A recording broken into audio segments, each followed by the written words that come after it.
la campaña que ha iniciado Primero Justicia con ocasión de lo que el país está esperando, que es la rendición de cuentas del gobierno, que ya pasó el día de hacerlo, se tenía que hacer en el primer momento del año, se le dio una prórroga y este martes supuestamente Nicolás Maduro irá a la Asamblea Nacional a explicar al país qué es lo que está pasando, porque Venezuela está como en el medio de una tormenta y nadie sabe este barco dónde está y lo que es peor, hacia dónde va. Y lo hemos llamado Nicolás, ni cola ni cuento, porque el país está cansado de las colas, de la improductividad, de las mentiras y que cada vez se le ponga la posibilidad de que estemos dependiendo de mentiras y de historias y de cuentos de lo que supuestamente está haciendo el gobierno. Nicolás, ni colas ni cuentos, es la campaña que ha lanzado Primero Justicia para que la gente haga las preguntas que está esperando nuestro pueblo, que sean respondidas este martes en la sesión de la Asamblea Nacional. Y como inicio de esta campaña, el día de hoy queremos también plantearle al país lo que para Primero Justicia son las preguntas que debería responder Nicolás Maduro. ¿Cuáles son los temas más importantes? ¿Cuáles son los temas verdaderamente cruciales que está esperando el país para que sean respondidos este martes? Vamos a verlo. La primera pregunta tiene que ver con el tema económico. En Venezuela han entrado, para que la gente tenga una idea, la bicoca de 1 millón de millones de dólares. Fíjense lo que significa eso. Eso significa un 1 con 12 ceros de millones de dólares. Eso es lo que ha entrado en Venezuela en todos estos años. Y sin embargo, después que ha entrado todo ese dinero, en Venezuela en este momento hay 12 millones de pobres.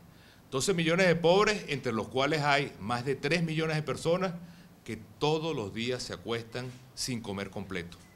La pregunta es, bueno, ¿qué pasó con todo ese dinero? ¿Cómo es posible que después del ingreso petrolero más grande de la historia del país, Venezuela termina con más pobres que antes?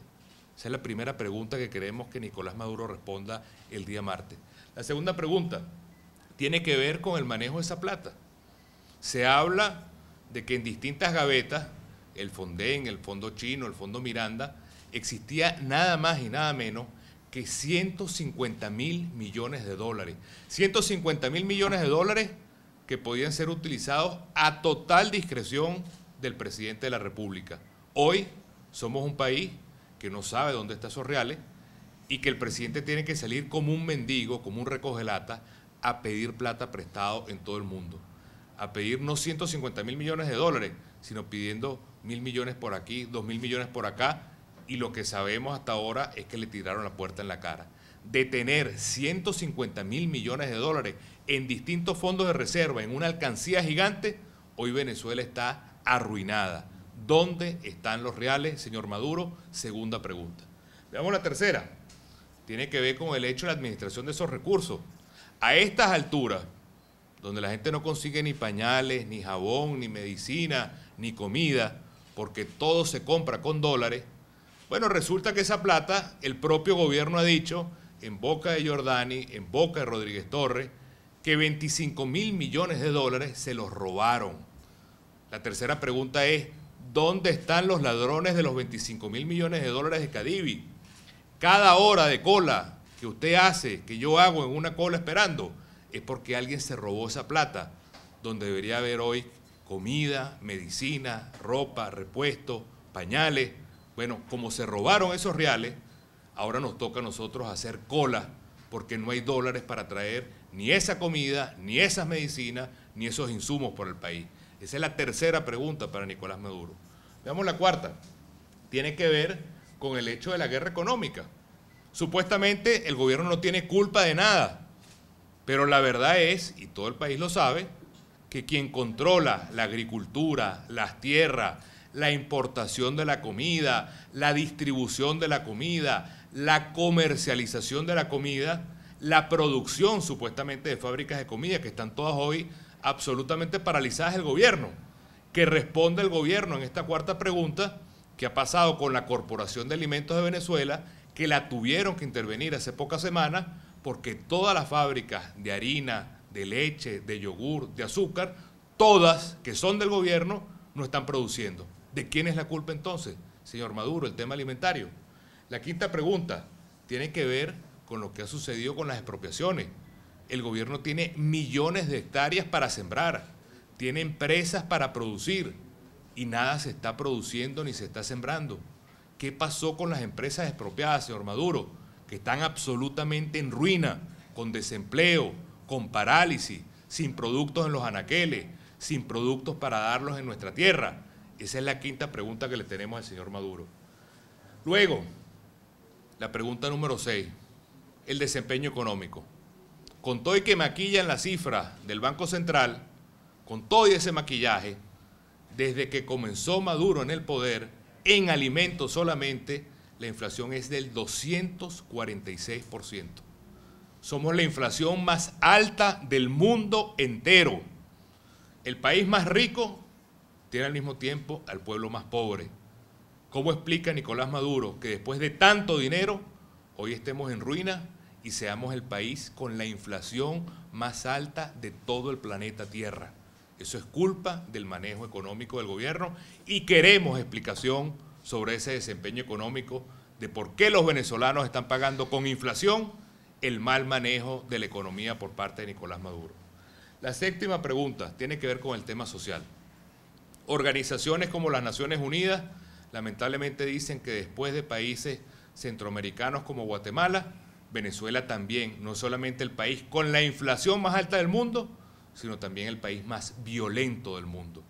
¿Cómo se explica que este país, nuestro país, que tiene tantas riquezas, que tiene tanta tradición de ser un pueblo pacífico, se haya convertido simplemente en un país donde todo se resuelve con la violencia, todo el mundo anda armado, aquí lo que hay es la impunidad total, el propio gobierno arma a la gente por razones políticas y todos los días matan a policías, a ciudadanos, a trabajadores venezolanos, a madres, a hijos?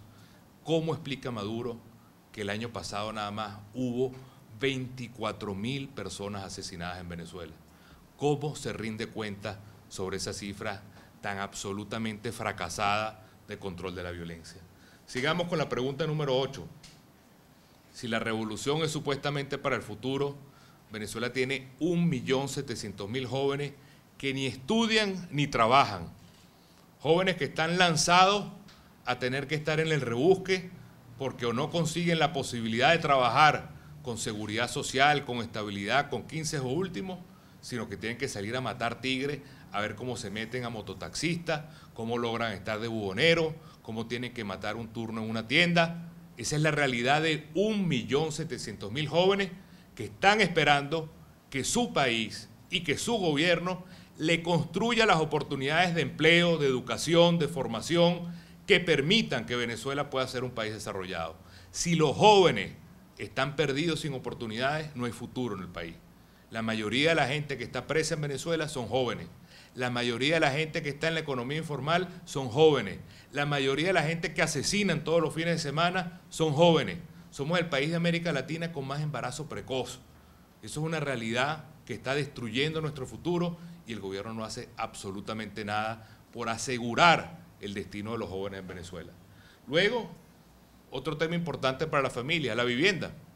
El gobierno prometió el año pasado 400.000 viviendas y lamentablemente, según la operación Lupa de Primero Justicia, no se llegaron a construir sino 39.000. Tal es el fracaso en el tema de la vivienda que para este año el gobierno no se puso meta de construcción de viviendas, porque no llegaron ni al 10% de la construcción el año pasado de un tema tan importante para fortalecer la familia como es tener el techo propio como lo merecen los venezolanos. Y luego, finalmente, estamos hablando del tema más inmediato. ¿Cuál es el costo para Venezuela del viaje? ¿Qué se le está entregando a los rusos? ¿Qué se le está entregando a los chinos? ¿Qué se le está prometiendo a Qatar? ¿Qué está pasando con Petrocaribe y con Cuba, que se sigue regalando nuestro dinero? ¿Por qué tiene que ir el gobierno a empeñar el futuro de los venezolanos con más deuda para tratar de sacar al país de la crisis? Esa es la gran pregunta que la gente quiere saber. La gente quiere saber cuál es el resultado de un viaje donde el presidente dice que garantizó los resultados con dinero para Venezuela. ¿Qué significa eso? Más deuda sobre la deuda, más vender el país a los chinos, entregarle el oro, el petróleo. Eso tiene que tener una respuesta. Y luego, finalmente, la gran pregunta, ese viaje de 13 días con esa comitiva en un avión cubano, cuando el gobierno tiene 2 aviones propios, ¿quién paga eso? ¿Cuánto cuesta eso? ¿Cómo es posible que tengamos ese gasto con la familia del presidente tomándose fotos y aquí los venezolanos fregados en una cola, sin poder comer, sin poder curarse, sin poder trabajar porque tienen que perder tiempo en una cola? ¿Cómo es posible que frente a ese dolor de los venezolanos la foto sea el presidente tomándose selfies con su familia en la muralla china? Eso también tiene que tener una respuesta. Por eso nosotros, en nombre de tantos venezolanos que quieren saber y que tienen derecho a saber cuál va a ser el futuro de nuestro país, ponemos estas 10 preguntas sobre la mesa. Pero queremos que también el pueblo venezolano, a través de las redes, a través de los medios de comunicación, nos acompañe en estas próximas horas a preguntarle a Maduro qué está pasando en Venezuela. ¿Por qué usted, señor Maduro, arruinó y destruyó este país en apenas 2 años de gobierno?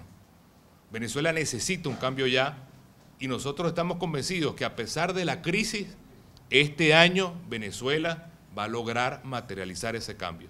Tenemos en pocos meses la elección de una Asamblea Nacional, tenemos un país que quiere cambio y vamos a escribir, después de este caos, las mejores épocas de Venezuela y estoy seguro que será así. Pero mientras tanto, que responda el gobierno frente al pueblo, la destrucción, la ruina, la incapacidad, el hecho de que está buscando simplemente buscar culpables en todas partes, en lugar de resolver los problemas convocando a Venezuela como Venezuela lo merece en este momento.